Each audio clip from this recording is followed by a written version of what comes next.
The library had always been my sanctuary, a place of solace amidst the chaos of life. But tonight, as I stepped through the creaking wooden doors and into its dark embrace, I could sense that something was terribly wrong. It was well past midnight, and I had come to the library seeking solitude. The pale moonlight filtered through the towering windows, casting eerie patterns on the rows of dusty bookshelves. The silence was thick, suffocating, broken only by the occasional rustle of pages as a draft meandered through the forgotten tomes.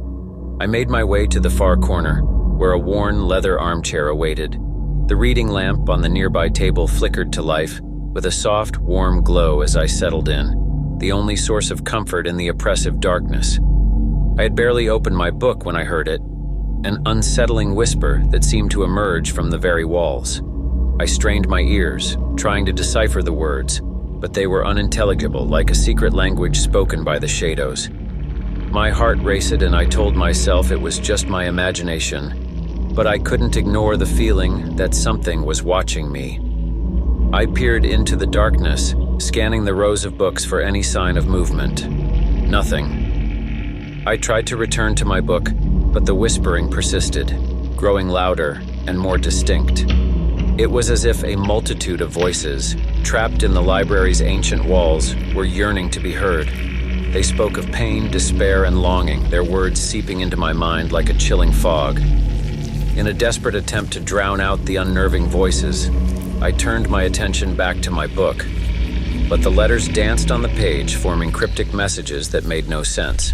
The room grew colder, and the shadows deepened, casting strange, contorted shapes across the walls. My rational mind told me to leave, to run from this place, but I was inexplicably drawn deeper into the library's sinister web.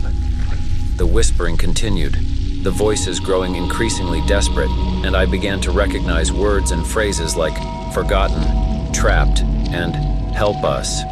A sudden gust of wind swept through the library, extinguishing the reading lamp and plunging the room into complete darkness. Panic clawed at my chest, and I fumbled for my phone to use its feeble flashlight. As the dim light pierced the blackness, I saw them.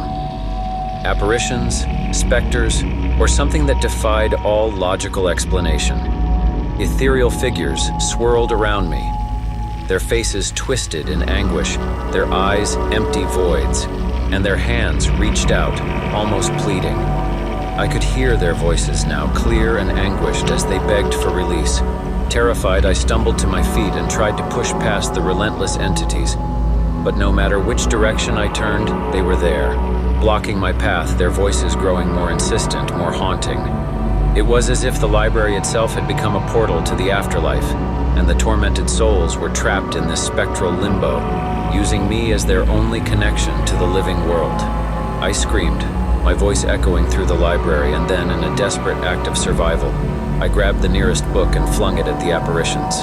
The book passed through them, dispersing them like smoke, and the momentary relief allowed me to bolt toward the exit. I burst through the library doors, gasping for breath, my heart pounding in my chest. The night air was cool, and the moon hung high in the sky, bathing the world in a silvery glow. I had escaped, but the memory of the haunted library and its tormented souls would forever haunt me. As I walked away, I couldn't help but wonder what had transpired in that place.